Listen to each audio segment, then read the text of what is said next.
Okay, good morning and welcome to beautiful downtown Cape Town in the VA waterfront. I got a smile on my face because that US Coast Guard registration number came in this morning. So we're furiously getting everything ready because we want to set sail tomorrow.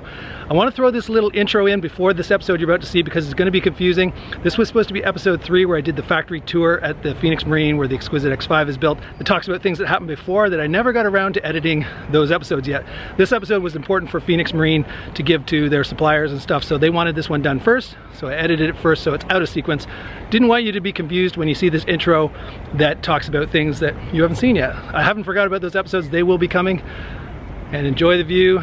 Wish us well because we set sail tomorrow. Hi, this is Craig and welcome back to Cruising Off Duty. If you've been watching the channel, you know I left my home in Ottawa, left my beautiful wife behind, shoehorned myself into an economy seat on a plane for 26 hours where I had somebody sleeping on me, and then landed in Cape Town, South Africa.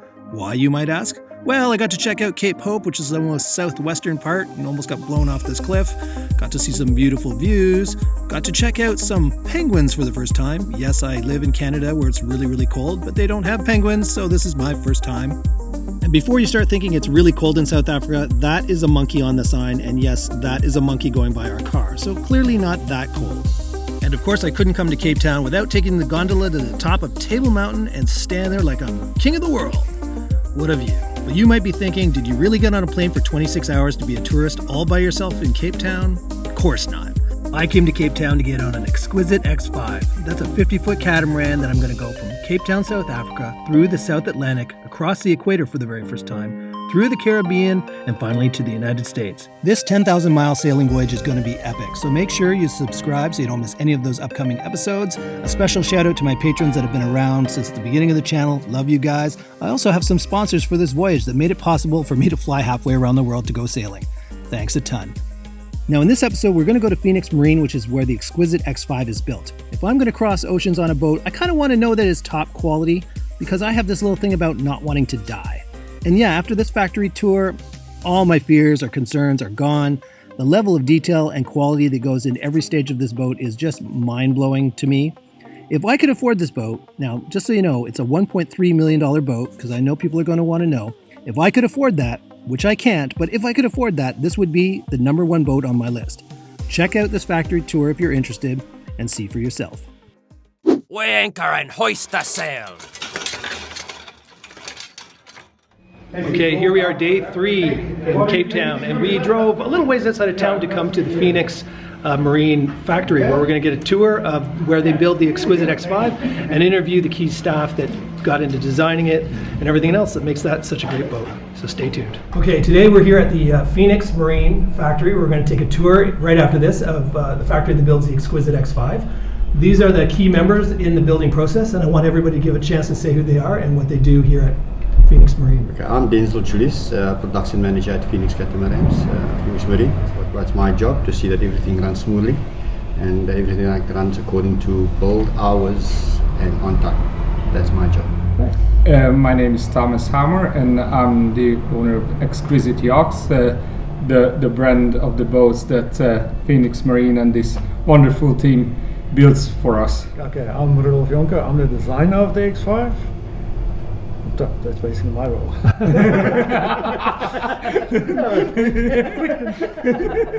Alright, I'm Clinton Johns. I'm the owner of Phoenix Marine and very proud to manufacture the Xquisite X5 for Xquisite Yachts. Let's just explain the backstory with how Xquisite came about. Okay, so I try to keep it as short as possible. The story is that Rudolf designed his boat originally, the original version of it for Dean Catamarans back, and we were one of the clients. We ordered a boat in 2012.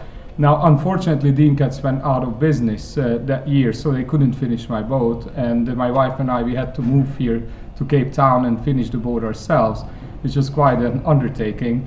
And after that, when the boat was completed, we left Cape Town and we sailed the boat across the Atlantic to the Caribbean. We started a very successful charter business with the boat in the Caribbean. And we figured out that everybody just loved the shape of the boat, the look at it, and everybody was really, really asking us that, what is this boat, where is it made? After a while, we just realized that this is just amazing, and we love the boat so much that we were passionate about it and wanted to continue this when Dean unfortunately didn't exist anymore. So obviously we contacted Rudolf, who's the designer of the boat, and started to make plans that how could we make this rebirth of this whole thing, the whole project, and that's where Clinton came in the picture as well. That Clinton is a composite expert as well as a supplier of lots of materials for other boat builders. So he's in the industry for a long time, the decades of experience. So somehow we got this team together, and that's how we restarted the project, or started a new project, I would say better, because that's where it comes. What's the difference between restart and starting a new project? So I better explain that way that we sailed that boat over 30,000 miles. This was our third boat over the 10 years worldwide cruising. And 30,000 miles on this one boat, we had a long list going. What could be improved? What's working very well with this original design? And some stuff was really great, and the shape was amazing. But there were some things that needed improvements. So when we sit down with Rudolf and Clinton, and we started to go through and brainstorming that how could this boat made be better, we got to the level that we discarded the original molds and everything. So we said, let's just start with a clean slate and just make it a new boat from scratch. Right. And that's how really the team comes in, because Rudolph's then redesigned the whole thing, and we started to build new molds from scratch. From scratch. And then from there, these guys are really who put into the effort, because it was 2 years just this development and tooling. Yeah, so I mean, I sat down with Thomas. He gave me a whole list of all the stuff that did work on the boat, what he would like changed, what all the add-ons. So yeah, I spent a lot of time redesigning. We redesigned underneath waterline, various things to make the boat more user-friendly. The whole cockpit area was redesigned. But the important stuff that really worked on the boat, we kept all of that, and just on some of it we improved. Right. And yeah, we casted new molds. There's over 120 sub-moldings that goes in the boat. So the boat was more aimed again at production and not custom boats. Although there's a certain amount of customization that we can do, but to get the numbers and make the boat more consistent, we opted to go for sub-moldings. So all your modules inside the boat is all modules that makes the boat much easier to build and much more, your quality is consistent. Yeah. And then you got in touch with Clinton. Yeah. So he's in charge of Phoenix Marine, builder. I was pretty much the super glue. They were sort of trying to put everything together from a business sense. So we came up with the name Phoenix Marine, rising from the ashes. And right. Pretty much I didn't realize, because I come from a composite sort of material supplier point of view. So I sort of jumped the fence to the other side, which is the boat building side, and it was a huge learning curve of retooling up from scratch and continuous improvement, and looking at systems and looking at sort of existing boat yards and worldwide, and looking at how we could actually improve the processes, the sub-moldings, the experiences of other boat yards, both in South Africa and internationally. And we pretty much hopefully have pulled it off, and the bird's flying. And you guys have made improvements, as the models go along. I mean, you've made drastic improvements from 1 all the way to where I'm about to sail on hull 9, right? Correct. So things have changed even from hull 1 quite a bit too. So you guys are constantly. I mean, obviously, as soon as you find that there's a little issue or something that you can improve, right. We jump on the opportunity to improve the boat. Mm-hmm. I mean, we strive to build the best boat, right. So it's a never-ending story. And you're kind of a custom builder, because Sean, I know, asked for extended roofs for more solar, and you accommodated that. Yeah. So I mean, so we don't just purely go on. It's a production boat. We're not that strict. I mean, obviously you've got to have some restrictions because it's still a production yard. Right. But yes, we are flexible too. That's awesome. Great. Okay, Tomas, this boat company's been around for about 5 years, but it's really taken off. I mean, there's been a lot of interest. I know on my channel, your walkthrough tour is still getting hundreds and hundreds of views a day. Mm-hmm. Very popular boat. What's the secret? What do you think makes Xquisite different? I think what really differentiates us, this is extremely competitive business. There are some good boats out there as well from the competitors, and it's really hard to be successful as well as keep that success in the long run. So I think that our success originates from a really good cooperation between Phoenix and Xquisite. So whenever we have any new ideas or any requests or customization and all that, and from the very beginning, when we were designing, or Rudolf was designing the X5, we work so well together. So whenever any ideas comes up, he makes that happen. He makes that real, you know, that just comes up and he talk about it. A few weeks later, he has the 3D models and he just designed the whole thing. And our experience is not just purely as a business or only boat building. It comes with my wife and I cruising experience. So 10 years living on board, sailing around the world on different boats, and that added knowledge, added to Rudolf's talent as a brilliant designer, adds up for the base, I think, of the success. The other thing, I think, to make successful of a brand or a boat is obviously that has to be top quality build. Now this is what you will see in the factory tour, the several layers of quality control that goes into this boat. We're really trying to build the best boat out in the market, but by itself is not enough. The second layer that you have to do is the long run with boats is the after sales service. We focus on after sales service totally unmatched in the industry. So we're taking care of our boats, not just when we hand over to the clients, but we're trying to do this on the lifetime of every boat. Right.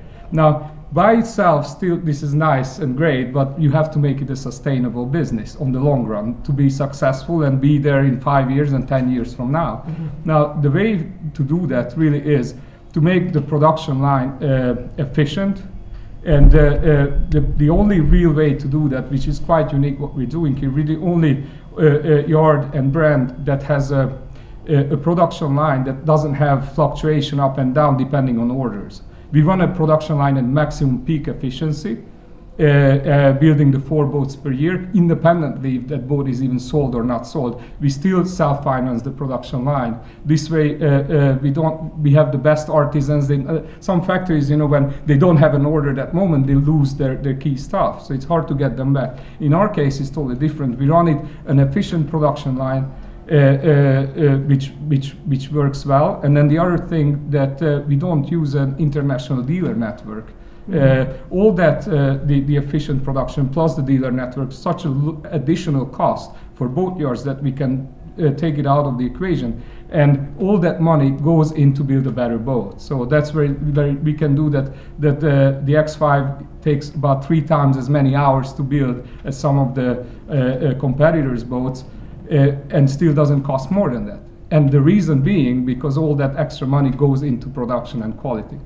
I saw the pictures and the transitions of stages on the wall. So you guys put about 36,000 hours, is that right?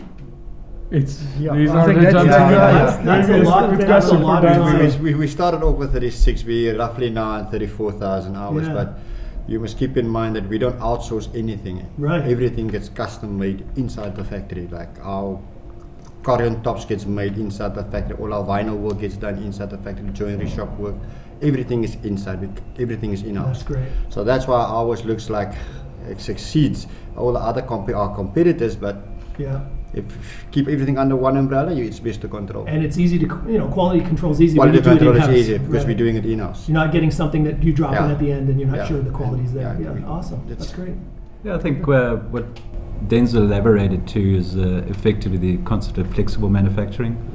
So that's why we sort of try and include it all in-house. Right. It gives us that flexibility that in the future that somebody wanted a different kind of vinyl finish or different Corian top or different kind of finishes, we can sort of, without too much production changes, we can still be You don't need to find another subcontractor to build it a different way for you. with a There different you go. quality sort of consistency. So Yeah, that's awesome. So this is going to be like the longest test sail ever of this channel. It's 8 weeks. We're going to be sailing this boat, and we're going to get to know this boat intimately. I thank you all for the interview. It's a great boat from what I've seen, and now I'm going to get a chance to sail it. Thank you very much. Thank you. Nobody. Okay, we have Denzel and Rudolf. You are the production manager, and you share roles as factory manager with Rudolf. Yes. You're both going to give us a tour showing us the Xquisite from the most basics all the way to the most advanced where it's almost out the door. Yeah. Okay? Okay, now as you can see, that's the mold for the hull, and currently we're going to start boat number 14 out of there now, although there's number 12 on it. Number 12 is standing on that side, just demolded 2 days ago. This is where everything starts. Open mold, Small molds, as you can see, the lady's busy with 120 small molds that we all just put together. So it's all just a whole big jigsaw puzzle. Okay. That everything starts here, where the resins gets issued from the stores, gel coat, clean the mold, gel coat, and then we start laying up. Okay. And this whole process takes 5 weeks. 5 weeks Yeah. to get to that stage right there. No, just To the very end. to get to that stage there. Oh, okay. Yeah, that's excluding bulkheads, because we like to put in the bulkheads inside the mold just to keep the shape. Okay. That's it. All right. Okay, then we're going to move on to the deck. As you can see, there's currently a deck inside there. We have currently a deck inside that's going to get demolded in 2 days time. Okay. So in 2 days time we will take that deck out, turn it around, and then it will go on to number 12. So that is 12's deck. Number 12 is currently in week 8. We call it in week numbers, week 8, Okay. number 12. And it's currently in the molding shop stage, that's where we put all the loose moldings that we construct there. We start putting it in that and the stage Okay. before the deck goes out. Okay. Yeah, and I can just maybe add in there. So we've got in all the different stages, we've got what we call holding points. Yeah. So as soon as the hull is finished and the bulkheads goes in, there's a whole checklist. Like a quality control. Yeah, Quality there's control quality check, so control to make phase. sure that everything, all the stuff is, the bulkheads is in the right position, everything's done before it gets demolded and moves to the next stage. Exactly the same with the deck. So as soon as the deck is finished, the laminate gets checked, the frame goes on, and before it gets turned, there's a whole quality checklist that's got to get done, because you can imagine if this You frame can't is get not access to this again once you've covered it, eh? Yeah. that's the thing, and the thing is, you can imagine if this frame is not attached to the deck properly, you can lose the whole deck. So there's a lot of things that gets checked. That's amazing. Each Okay, stage. good quality. Another thing that gets checked is the weights. We're very much over our weights of the boat.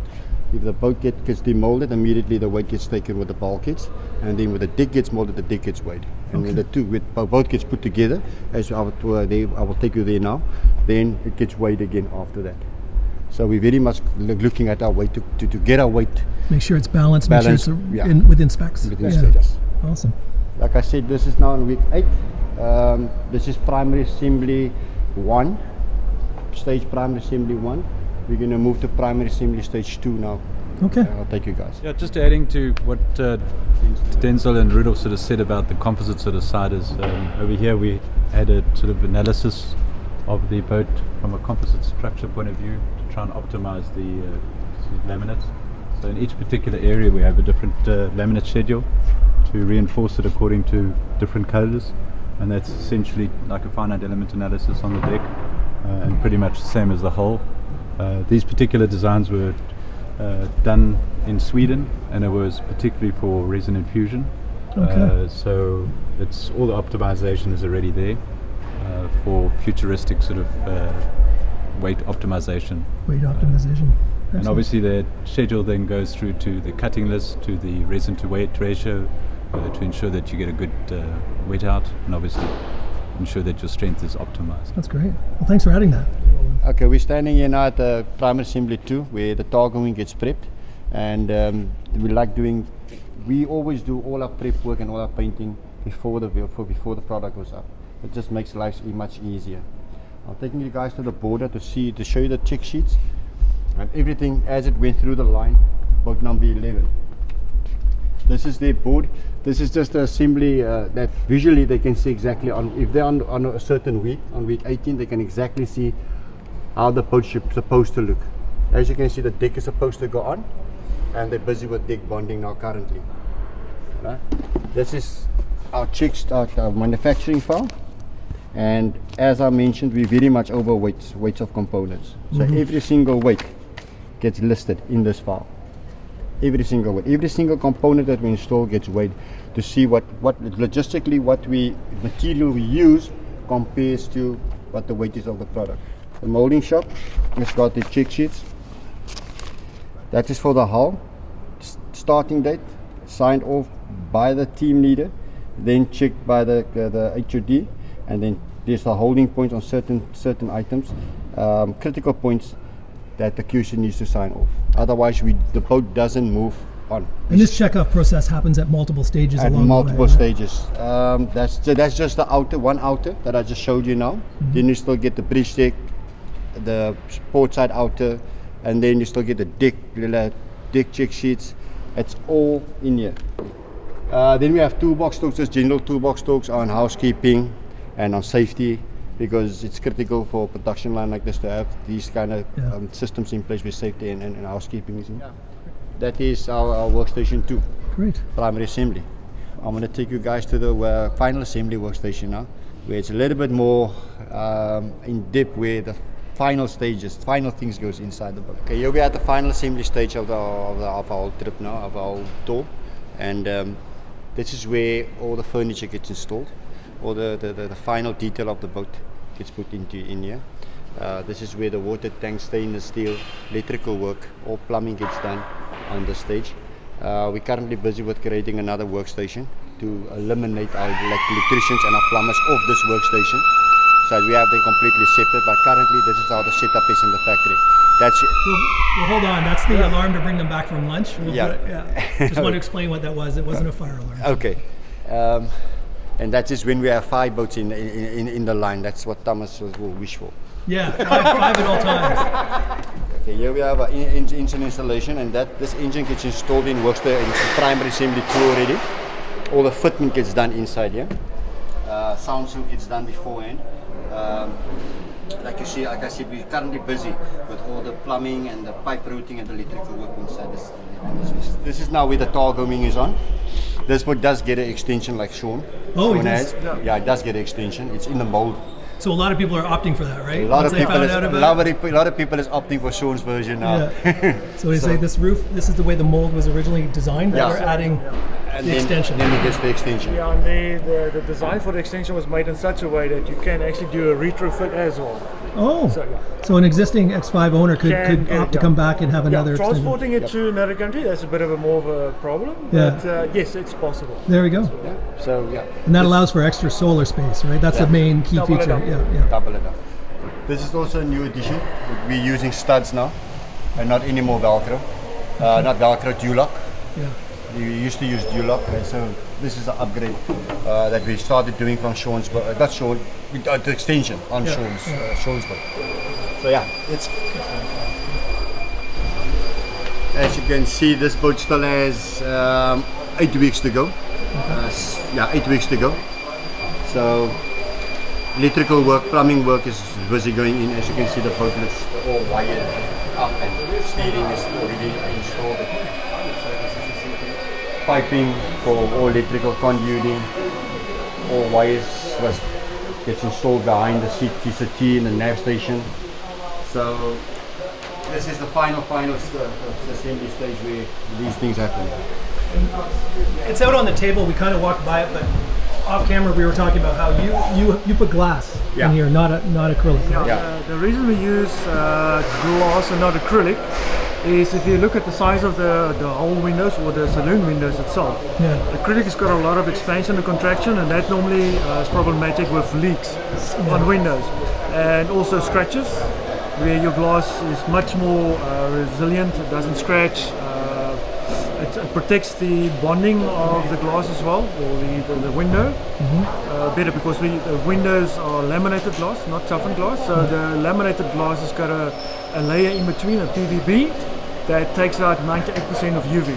So it also protects all your furniture, everything. Keeps it cooler inside. Keeps it cooler. So I'll film that table outside to show the glass, but I just wanted to mention it while we have all these openings. It's going to be beautiful, dark, tinted glass. Yeah. And as well, I mean, if you look at the boat, you can see we earlier spoke about all the modules. So all the flooring, if you look at the bottom, you'll see all the pump modules. Everything is fiberglass modules, so that gives you the consistency, but everything gets covered. So although it's plastic, it still gets covered with wood, vinyl, so it's not a plastic boat. There you go.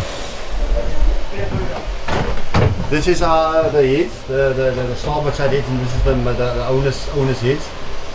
In front we have the holding tank, and then we have a washing machine. We have a shower, and then here we have a double bowl basin that we do it ourselves. We have mirrors, shower, seats, and here we have a walk-in closet. We use standing there now. Where I'm standing is actually the walk-in closet. But behind there, we have all our wiring running behind that walking closet, and then we have the season that sits there. We have an aircon unit. The charge master, the charge master sits on that side. You've seen the wiring on the boats at the shows and at this one here. Whoever's doing the wiring is an unbelievable job. And the thing is, this is also very important to be able to get to all the systems. So you can see access to this is totally accessible, and it's done in such a way that maintenance on the boat makes it easy. Everything is labeled, it's easy to find. Everything is labeled, easy to find. Okay, just wanted to say that because I've been really impressed with the wiring. This is the owner's cabin, and it's like Rudolf said, everything has got backs on. All the units that goes in here, it's got backs, so it's easy to access anything behind there. Season panels goes in there, in here. You've got an aircon unit in here, and then aircon unit in there. Okay. Everything is accessible. If you want to get to any wiring, any bolts, you can take over place. Right. There's nothing closed up where you can't get to anything. Right. Nothing. That's for the winch. Oh, okay. So all a backing plate. Oh, I thought you said vacuum plate. No, sorry. Backing. Yeah, so I mean, all deck equipment gets backing plates to to make it much stronger. Yeah. So I mean, you can see that they're installing that now for Heavy duty. the main winches. And then all our stainless steel is laser cut. So again, all furniture is done with CNC, stainless steel with laser cut. So we use computer technology in a great way to make sure everything's exact to the millimeter. Yeah. And all the boats gets built according to ISO specs. All the boats. Yeah. All the ISO system. Yeah. We implemented on every single vessel that we build. Good. So that's why we have all the checks in place. Yeah. And we get audited, as a company, we get audited every single year. We get audited to see that we live up to that and work to the ISO 9000. Okay. So, yeah. This is my fabricator. It's like I said in the previous interview, for the previous snap, that we do everything in-house. This is the basins, as you can see here. This is the 2 port basins. This is the starboard side double bowl basin. All made in-house. All made in-house. Yeah. We don't like sourcing anything out because quality, we check all quality right here. If anything is done, how can I say, to poor quality, we fix. That's it. And it's very seldom that it gets done in poor quality. Well, because the same person's been doing the same job. He's been, day same person been doing the same thing at the same job. All the furniture gets QC'd here, gets stacked. All the furniture gets QC'd here. Comes from the spray booth, gets double checked right here before it goes to the boat. All this furniture is boat number 10s. It's all boat number 10. Boat number all 10 this stuff. All this stuff is boat number 10's furniture. Ready to go in. Then, just for weight purposes, Oh yeah, this is important. all our furniture is foam core. Foam core. Yeah, it's foam core. So it comes from Liebenberg. Right. So all our furniture is very And light. it's real wood. This is real wood. on Real the- wood. Yeah. And It's good. Oh, you can see it over here too. in-house. We believe in all in-house and everything to detail. We do our own steps. We do our own bunk tops. Everything. We have our own press. We press our own. When we want to do bunk tops, we do everything ourselves. That's impressive. That's it. Good job. Nice. We lighter weight goes to normal. Mhm. This is the plumbing section, and these tanks here, boat number 10 stacks, has already been pressure tested. Okay. We do all our pressure testing, all quality gets checked here before it goes into inside the boat. Yeah. Everything gets pressure tested, logged, video gets made, so that there is a backup, that Yeah. the It pressure has test been was done. Yeah. So- Right. Yeah, because once if it's Once leaking if under there. if it's leaking under there, there's no way to get to it again. So all the glass on a boat is mineral glass. It's not acrylic. It's much less expansion and contraction, which means that your bond to the boat is much more secure and not prone for, it's not going to leak. Yeah. And obviously the glass can't stretch. And it doesn't age like the acrylic where It doesn't age, foggy yeah. or- I mean, this should last the boat's lifetime Right. if you don't damage it. Now, there's one thing that certain catamarans have is that over time they leak around the That's edges. exactly And this it. will It mitigate doesn't- that. Yeah, because the contraction, as I said, the contraction and expansion of glass is minimal compared to acrylic. Right. And especially because we've got such big saloon windows. Yeah. On that expand, you will get up to 3/4, half an inch of expansion and contraction. You were using acrylic. Yeah. It's a lot. So eventually that's going to go for sure. That's exactly it. You put so much strain on the bond. Yeah. With that, it shrinks in the morning. Yeah.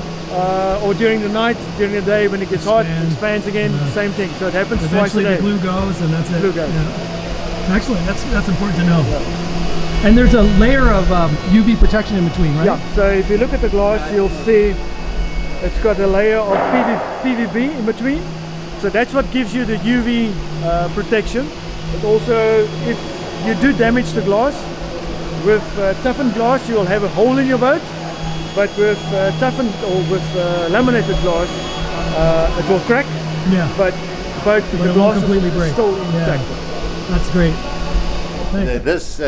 This chap here is our upholsterer. This is our upholstery department, and Franklin has almost 40 years experience. 44 years. 44 Franklin, years experience nice to meet you, Franklin. Good day to you, sir. in boat building upholstery. Yes. He does all my finest stitching. As you can have a look, Carol, He does you all come my here finest stitching. and have a look. The reason why we do it this way is we differ from the other companies. We are very unique with our design. Normally they use a one flap, they use one like this, one single one, and then it will show this. But it will show the bottom stitching like this, you see this one? Yeah. So if you have one, but now we do it with two, it gives you a smoother finish. As you can see, so you see that it's round, it's finished. round. And then we give it we call it a saddle stitch on the side, right around. So as a window stand like this in the cabins, Right. differ as in a saloon too. So our stitching we do is very unique on it. And then as we come to the headliners, this is how we do it. We use a special jam can glue that's made for this. It's been tested, and we're using it now for 20 years. We glue it down like this, and then after we roll it, we've got a roller, we roll it, and then we staple it down. We use stainless steel staples to protect it. And when we finish, this is a new system we're using for our headliners. It clips on like this. So take in like that, and she clips it, and it gives you a finished product like this. Right. So that's how we do our saloon, the owl we call it. Yeah. We do both of them like that. That's great. Yes. So the headline will be sitting like this. Yeah. Yeah. And that's what you see throughout yes. the boat. And this is for the lights. It goes up like that. So the saloon it will look like this. But that's how we do it at the bottom. We give a star. Oh, okay. We call it the star that goes around. So you don't get any wrinkles. That's good. And then we staple it as well, that it doesn't release. And then we resin coat the panels. Okay. All our panels we go to resin coated. Okay. It protects it for the mist on the sea. Right. That's what we implemented in Phoenix Marine. Well, thank you very much, Franklin. It's a pleasure. Appreciate that. See? Shows a lot of quality. Yes, we use the suede. So it's imported suede. The suede is used on the headboards. It's all on the inserts. Oh, okay. Inserts and headboards. And then we give it a stitch like this. We call it saddle. It's a special stitch that we do on it. It differs from the others. No, I see. Yes. Yeah. You see how's it done? Double. Precisely. Yeah. And it looks like this at the back. That's great. So when it goes on, it looks like this. The brown. Yeah. The saddle stitch. Solid. Solid. And it gives the cabin a nice look. Yeah. And especially the saloon, the headboards, Right. the pelmets. Yeah. We even do the same. Excellent. Thank you. Pleasure, Thank you sir. very much. Thank you, gentlemen. Okay, so we've got our own 3D printers as well. So all little intricate parts that we can actually 3D print it. So this gives you a lot of freedom, you know, for design and getting really small, complicated parts onto the boat. Great. We've just printed the water catcher adapter, and this is something that you can't do without 3D printing. Right.